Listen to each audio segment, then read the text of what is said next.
But it was more like the banter introduction. Oh, the banter. Yeah, you just push the button and then expect me to go with the banter? Yeah. No, but I can tell you that, so before I went on holiday, I didn't get a lot of sleep. And you still don't get a lot of sleep. No, now it's flipped in the opposite. We got back from holiday and now back to work. And all of a sudden I'm sleeping in for like 45 minutes. And the kids, they just get out of bed and start playing. And all of a sudden you walk into the living room and everything's a mess. It's like, why didn't I wake up sooner? And you still feel completely wrecked. Okay, now the following question: how are you going to Shanghai this into introducing our wonderful guest we have on the show today? Let's just say the mornings have gotten a little bit more spicy. Wow. That brings me to the other question: why is there chili sauce and a chili pepper on the table? So you might have seen this emoji. I mean, you're listening to the show most likely right now, so you can't see it, but I'm holding a red chili pepper, and you've probably seen that emoji on LinkedIn. I at least have. And for me, it's kind of a part of this wonderful company called Chili Piper. And today we have Alina Vandenberghe from Chili Piper joining us. Welcome, Alina. So, Miguel, are you telling me that in the past couple of mornings you've tried hot sauce in your breakfast coffee? Yes. No, I haven't tried that. I've not gotten that crazy though. It's a Danish thing. But I am. With the pickled sardines. Yeah. But it's a true story. I'm always the one putting spicy stuff on the food at home and then joke with my 5-year-old son, like, so how much chili do you want? He's like, no. Yeah, the same thing. That's funny. Alina, thank you so much for being here, for spending some time with us and chatting with us today about, scaling emotions. Really looking forward to it. Always up for some humor. Yeah, there you go. So I read, by the way, I think this was on your LinkedIn. It said Chili Piper and then ... powered by espresso and hot sauce. So it's, I guess, chili and hot sauce is really deeply ingrained in the culture there. So the hot sauce comes from me and the espresso comes from my co-founder. He drinks, I don't know, maybe 10 espressos a day. And he decided to gift everybody, because we were remote. He sent espresso machines to everybody just to make sure that they have their dose of caffeine, And did you send then hot sauce to everyone? And I am the one sending the hot sauce. Yeah, there you go. Okay, so but one of the cool things I've seen, I saw a graph of your growth, really the path you went basically bootstrapped to 3 million, which was really cool. And we're going to get into some of this stuff, but then went to 7 and 35 million and really grown super fast in the last couple of years. I also heard you have a really high net retention rate, which is pretty excellent. So some of this stuff we'll get into now, but really what we wanted to talk about with you is how do you orchestrate revenue motions at scale? That's really the interesting piece, especially considering you have a distributed team remote. But first off, I think it's just really helpful for us to level set a bit. When we talk about motions, what does that actually mean to you, right? It's been a wild ride from the bootstrapping years. So even when you said it, it transported me back in such a different time where our motion was just one. And what I mean by that was the lever to growth. In the early days, the main growth lever was events, in-person events. Mm-hmm. I'm still very bullish on that. I know that we're selling SaaS software and I know that it can be sold anywhere in the world and we're distributed everywhere. We're in 40 countries. And yet there's something special about meeting people in person and connecting them in real life and touching them. I don't know, maybe not touching them, but, knowing that they're around. It forms a kind of connection that are hard to describe, but are a lot more powerful than an email, are a lot more powerful than a call, are a lot more powerful than a video. And we managed at that time to get to 3 million just through that, just to events. So that was a motion. All the way until my co-founder, we were 6 at that time, was managing to close 100K by himself with no support, all from our presence at events. And now the levers are so diverse in our team that at scale, I'm feeling that without that diversity is really, really hard to put your eggs in just one basket, because you don't know if COVID hits and then you no longer have the events as a lever. You don't know if Google is going to change something in the algorithm and you're no longer going to be able to have the same low acquisition cost for your pipeline. So I have a lot of actions and a lot of levers these days that are contributing to our growth. And maybe kind of double clicking on this for a second. So really, emotion for you means, other people would maybe call it a revenue stream or something like this. In your case, you mentioned starting with events. So events was face-to-face events was really a starting point for you. And then it might be online marketing driven, maybe by Google, or then it might be online marketing driven by, let's say, LinkedIn or Facebook, wherever you could do ads. It might be outbound, it might be partners, it might be product-led growth, and so forth. And all the above, when we're talking about motions, that's how you would separate a motion from another, right? Mm-hmm. And I think what's really interesting, maybe kind of to tap on first, is you mentioned the events piece was really what got you to 3 million first, and then COVID did in fact hit. I mean, you just mentioned it as a byline. Actually, tell us a little bit what happened in the organization when suddenly your main motion, your main revenue stream in that sense, suddenly broke away. Did you already have something else built up that could step in, or how did that situation unfold? Yeah, by then we were diversifying in our levers. There were two bigger motions that could take over the events. One was LinkedIn. In that time, we were the early ones on LinkedIn that were making a lot of noise, and that helped a lot. And the other one that's still been I still consider it a very strong driver for us. Might not be quite what one would call a marketing lever, but I do, which is a lot more customer support than one would assume for a company like ours. So when you buy the software, you expect that you're going to get an implementation that matches what the product says and what you buy on the website. However, I didn't feel that was a differentiator because everybody can copy a product. And I've always felt that by going beyond with our customers, above and beyond, we can make them a lot more happier than what they expect. And as a result, they could tell a friend, hey, look at Chili Piper. They're doing things for us that are helping us beyond this product. And one could call that customer marketing. One could call that customer experience. One could call that, I don't know, above and beyond the customer love. Yeah. But we've been a lot more bullish on that because your customers and our customers are our best marketers, our best growth lever. If they're happy, they're going to tell someone. And it's a lot more powerful when it comes from a friend or someone you know than if it comes from an ad or a place that you are less likely to have trust in. So I was thinking, when you had events kind of going, that's one motion running. Some companies, they don't even get to the point where they have one motion running, by the way. But I think then you kind of mentioned, well, then you had a few other things to rely on. What were the steps from going, from one motion running to then getting to 2 and 3? What was that process like for you?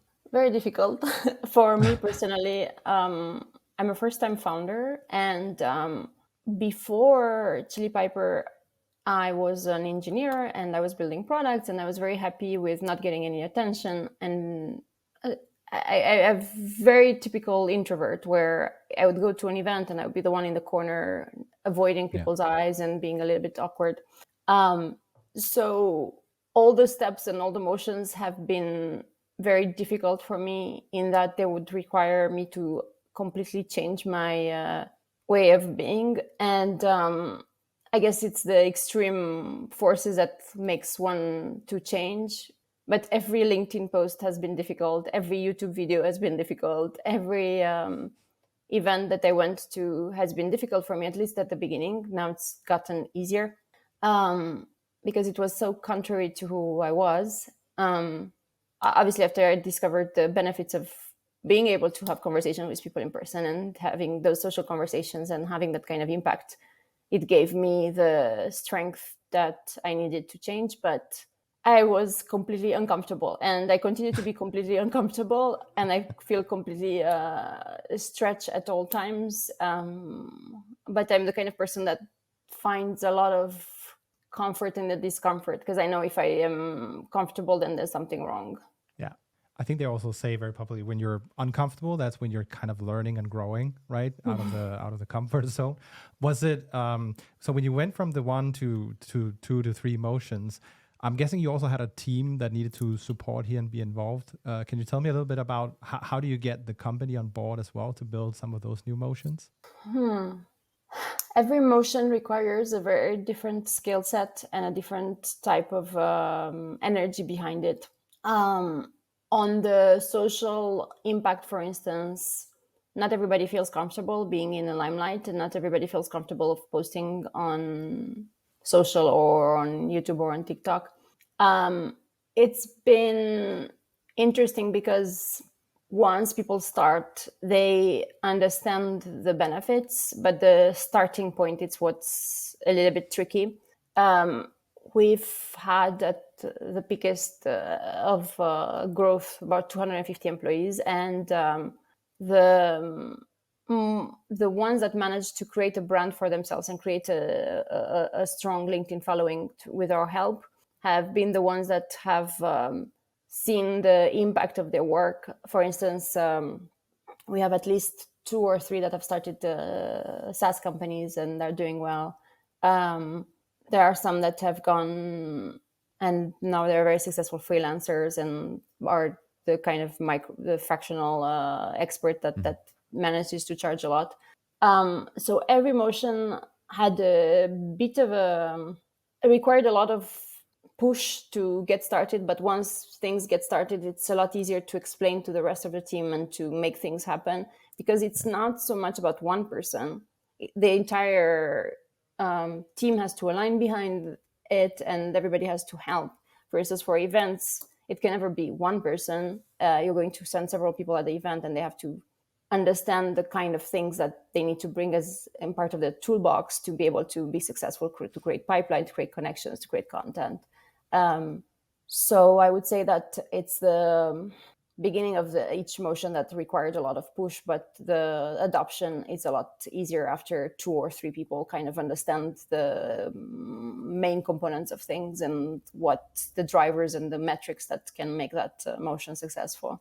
And so, I mean, you guys had pretty explosive growth, right? So congratulations on that one.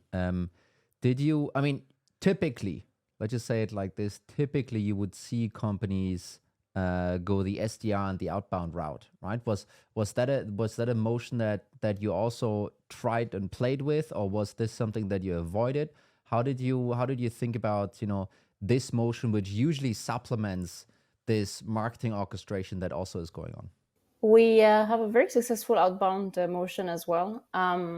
They're very profitable. Our team is amazing. And the reason why we decided to do it when we decided to do it was because we knew that we had already created a brand. So we already had the power of the brand. When someone would reach out, oh, Chili Piper kind of sounds familiar, and I'm curious what they do. It only started. We only started being bullish on it when we knew that the brand was known. So I don't think that outbound can work otherwise. But yeah, that's how we thought about it. I think that's a really good point, actually. Really needing to have some of the brand background radiation in order to make the outbound motion work out. I think some other folks would probably say like, well, really it's just an efficiency driver. If the brand is in the background, it might help you. But really to make that, to make those unit economics work out, I totally agree with you, right? It's a much smoother conversation and much higher conversion rate and all of these other things. If you're ending up having oh, wait a minute, Chili Piper, I heard about that actually. Can you tell me a little bit more, right? I think that makes a bunch of sense, actually. It's very interesting. I've observed that in Europe, founders tend to spend or think less about brand, whereas in US it's very top of mind for many founders. The brand concept was very esoteric to me as a first-time founder. The only thing that I could put a finger on in terms of brand was the fact that in order for myself to grow my career before I started Chili Piper, my own internal brand within the company was important to my ability to get promoted, because when a manager has to push a promotion, that person has to have a kind of brand that allows for no detractors from that promotion, right? Yep. And I was thinking that how I built my brand and how I managed to grow my career fast, it's a very similar concept in companies. And the main thing that I was focused on when I was building my own brand was, it's what people talk about when you're not in the room, what people remember when you're not in the room. Have you done something to help them? Have you done something to impact them?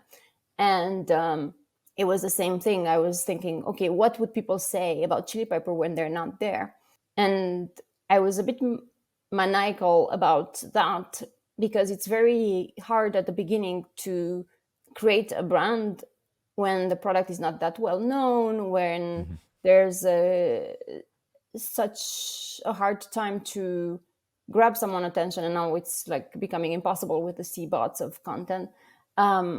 So I really focused on the things that could stand out at that time, the things that could be top of mind for people, that could be levers for brand.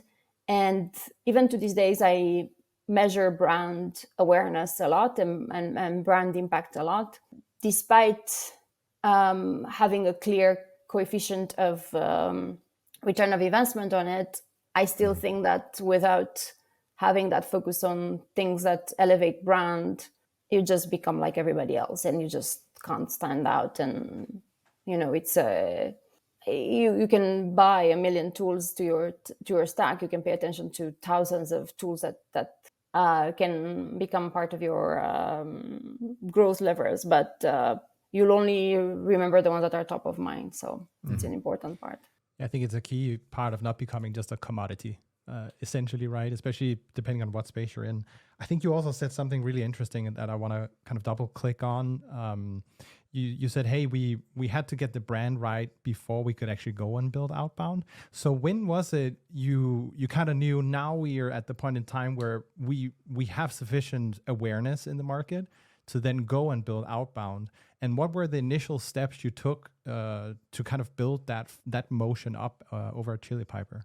We were lucky because our ICP was head of sales dev at the beginning.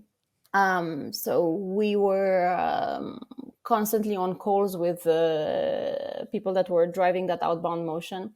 And we learned so much from them. We learned so much how the great ones were doing it, because we were basically an enabler of meetings for SDRs. And that's how we started. We were allowing SDRs to book meetings for AEs in equitable fashion. So there was fairness involved. There was a lot of routing and complexity as soon as the team grows in size.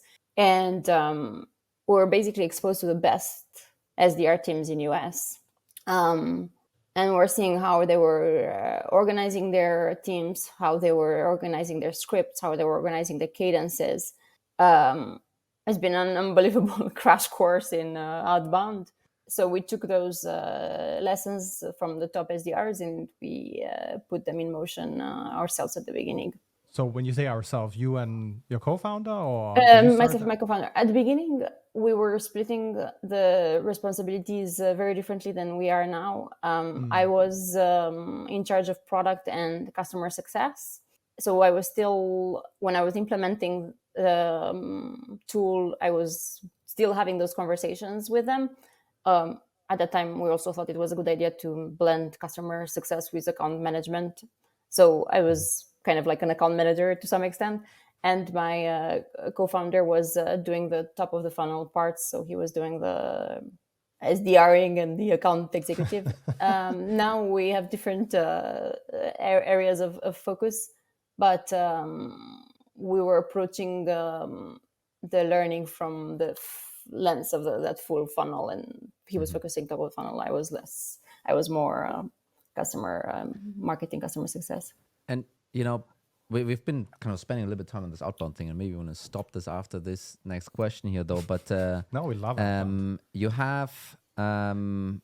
You are fully remote, right? It's a fully remote company, and has been from, I guess, day one, right? This was not a COVID thing. This was a from day one thing.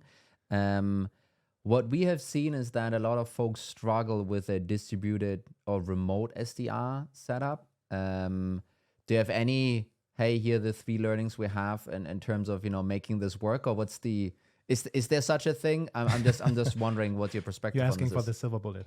Yeah, well, no, you know what, to be fair, the 3 silver bullets. Yeah. When we decided to do SDR remote, everybody thought we were completely nuts. It's like you cannot create the energy that goes into a sales room when people are in their bedrooms next to their beds. It's interesting because when we started Chili Piper Remote, the goal was to attract the kind of talent that loves traveling and loves being in different places and exploring things. And it was a novel concept, but I didn't have a choice when we started because I didn't have the budgets to hire people in New York. People in New York were too expensive. Yeah. So we were going to places where talent was affordable, but still amazing talent. And it takes a kind of personality that might not work for anyone, the kind that wants to be driven for success, even if they might be traveling, even if they might be in a certain place. So because we have that culture from the beginning and we're seeking that kind of talent that's self-motivated, it works. I do want to put an asterisk to it because it works to a certain extent. You still need that proximity to your colleagues to some regard, and we adjust for that. For instance, we have perk at Chili Piper that if you travel to a colleague, we pay for Airbnb and the food. So it allows people to kind of go from Portugal to Spain to France to the Canary Islands. So people travel to see one another, to Amsterdam, and to get together. And because they're getting together for a brief moment of time as opposed to an ongoing basis, there's that fear of missing out on the opportunity to connect to the best possible way. So they have beautiful experiences together that are bonding them in that way. So that's one of the asterisks on that. And we also have things that have broken the internet before, where we get together and we do crazy things. So it can't work without that additional proximity. It cannot work if you don't hire for those kind of people. And even if you do hire for self-driven people that say that they can work remote, the reality is that once you get into the grooves of things and you realize there's like a perception that people have of what remote work is versus the reality. Because after 3 months of being with the computer, with a square, with just you talking to a square, it becomes a little bit deflating. So we have an asterisk for that also, in that I really think that it's important for those that work remote to get and be surrounded by others like them, even if they don't work in the same company, like in a remote office that could have just proximity to other kinds of people. So there are a lot of asterisks, and I think that the one silver bullet is that it's something that has to come from the type of people you hire. Otherwise, I don't think it's possible. I just want to go back to one thing you kind of subtly skipped over. You said you did a lot of crazy things that broke the internet, and then I just want to hear, what did you do? Tell me. What did we not do? That was more like the crazy question. So I really have a passion for traveling and discovering new cultures, and we always picked as our locations to get together places that might be a little bit unusual. So the first company trip, when we were 6 of us, we went to an ashram in India, and we prayed to the gods of Indian cultures to help us with a contract that we were trying to get at that time with Facebook, and we got it. So we thought that it's really working, this this meditation and the ashram practice. That was the first one. It wasn't as interesting, but it was still a lot of fun. We were in a van. We couldn't afford staying in fancy places, so we were in like a we were in interesting places, driving with a little van with us. Afterwards, we got a little bit more capital, so we managed to go to the opening of clubs in Ibiza. We've also had the beautiful experience in Tulum. Tulum is a magical place. And we take our employees and we make all sorts of contests around playing music, and we make it all about fun, not about work. I think life is short, and if we're not celebrating now, God knows if we're ever going to get to celebrate. So we're kind of making it about celebration. The thing that got us most attention was a trip in the desert in Morocco, where we chartered some planes and got to the Morocco desert. It was completely wild, completely wild. I think I saw that LinkedIn post, by the way. Really well done. Probably. So maybe going back to, some of the things we wanted to kind of cover here today is really the orchestration of revenue streams, right? Or the orchestration of those motions. It doesn't really only mean that, things are happening in parallel or happening at the same time. They actually also need to play together to a degree, right? Do you have any specific examples or ways to kind of look at this, how to integrate all of these different, motions? And we talked about events, we talked about outbound, we talked about basic customer advocacy, we talked about a couple of others. How do you see all of these things working together? And what does someone need to keep in mind in order to make sure that that this really produces music and not just noise in the end? The conductor. Being an orchestra conductor in this kind of complexity is tricky, because at any point in time you get some additional instrument that you might not have heard before, and the economy has this humor on us where it keeps throwing stones and pebbles that we've not heard the sound of before. I'll give some examples. So one big driver for us is partner. We have two motions around partners. So we have a channel partner, and we do have product partnerships as well that we do. And for both partner motions, social and content play a big role. So when we onboard a new partner, we try to be creative in the ways where they might be included in a content piece, or they might be included at an event, or they might be included in a social media campaign.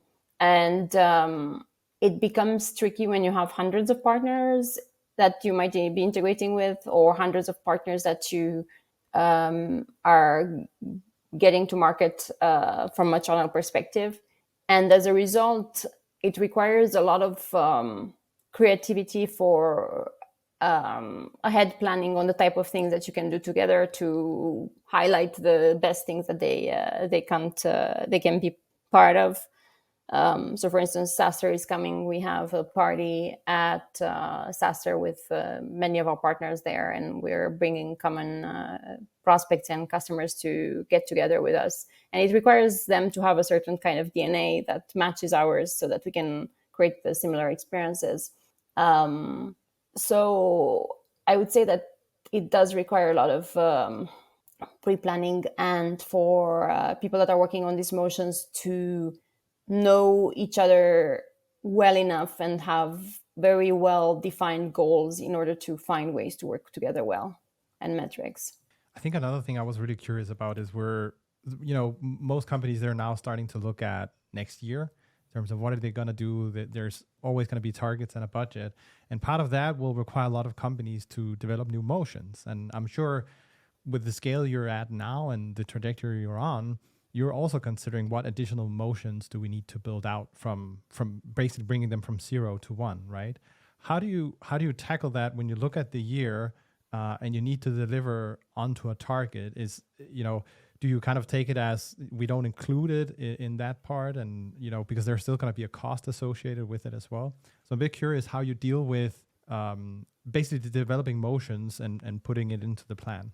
The answer to that is that I'm a lot more focused on skill sets than I am on anything else. And what I mean by that is the execution of these motions is highly dependable on the people on the team, and the people on the team are only going to figure out things, and things change all the time in our industry, if they have certain skill sets. And now that with all these AI models, there are a lot of things that you can automate, and there are a lot of things that you can take out of the day, because you can have an image in a blog post. You don't have to spend a few hours with a designer, and that designer can focus on other things. I'm putting all my energy into developing the right skill sets for this era, rather than focusing my entire energy on the motions of the era, because I feel that if the people have the right skill sets, they will figure it out. And it's a game. The game of adaptability is a lot more important than the game of predictability.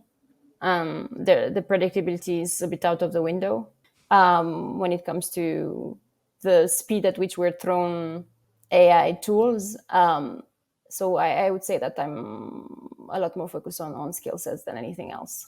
Do you, just a quick follow up on this one? Is this, I mean, this could be applied to both, right? The go to market piece, but also the product piece itself, right? Is it that's almost to your point? Hey, the team needs to have the skill set. How that this then is going to be applied is almost up to them, or at least then it's an option for the organization to apply it in the first place, right? But it's basically using this understanding, using those new tools. Is actually both for the go-to-market side and for the product side eventually. We do have, obviously, we have some high-level goals and then high-level drivers for the roadmap and for everything that we do. It's very complex because we have such a broad persona in our case, because we target marketing teams, we target sales teams, we target CS teams, ops people, and because the buying cycle becomes complex, we don't target just the demand gen person. We target the CMO, and we target the marketing ops, and we target the product marketing sometimes even, or the growth marketer. And because we're the kind of tool that sits at the intersections of these teams, because we're all about that efficiency in between the handoff that happens in the teams to make sure that the customer experience is paramount, and that there's no lead left behind in that full end-to-end funnel. We have to pay attention to so many personas and to so many levels of seniority.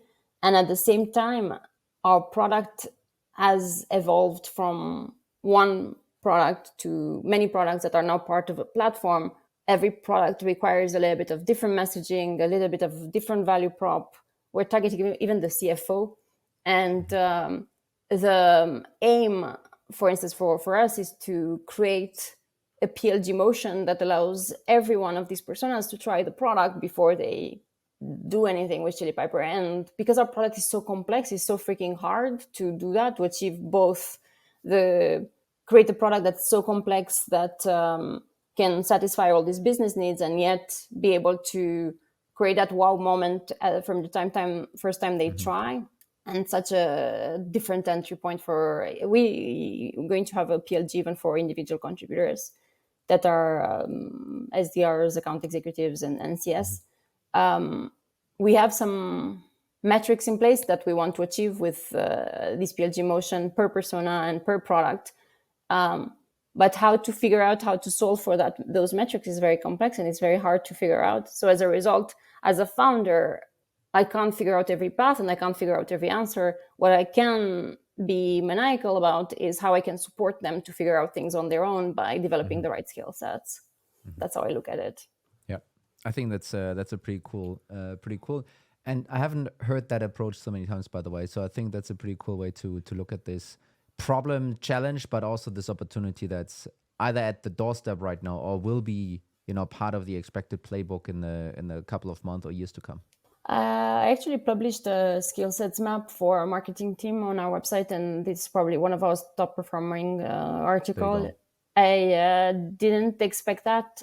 The reason why I spent so much time thinking about it is because I was a first time right now I'm acting CMO at Chili Pepper as well, and it was the first time that I was taking this role, and I was so amazed of how misunderstood marketing is in every organization, in that every organization treats marketing so differently and the roles so differently. And even ownership for a landing page is a battle sometimes, because if you have like an integration page, is it a product marketing job? Is it a demand gen job? Is it a partner marketing? And things are so gray area in every possible thing that you do, that I felt I was so keen in understanding all the mechanics of it. And I felt it was all down to the skill sets of the people, and the distribution of the tasks and emotions was very dependent on the skill sets. And I wanted to understand better how to break them down and how to create a map for growing those skill sets, and for people to understand what it takes to be promoted and what it takes to be in a senior level versus a junior level. So I'm still working on it, but I have developed like a blueprint of a V1, and it's one of our top articles on our website. Pretty cool. Nice. I think we've covered quite a lot of ground already. I would like to ask kind of one other question that we have actually on this. If you knew one thing, back then in time, before you went from a very straightforward approach of maybe it's events, or for others it might be outbound maybe first, or whatever it will be, if you knew one thing that's gonna come up and be difficult to execute, and therefore good to kind of think through before going multi-motion, so to speak, kind of multiple channels, or in your case even multiple products, it's very, very similar almost to that. What would you have given yourself as an advice and said like, hey, watch out for this one thing before you consider making everything so complex, everything so difficult? But obviously that's necessary for achieving scale. Whenever we're launching a new product, or we're starting a new motion, we pick one thing that could measure the success of that motion, and we don't try to boil the ocean to get there, in that we don't try to deploy complex tools or the complex things.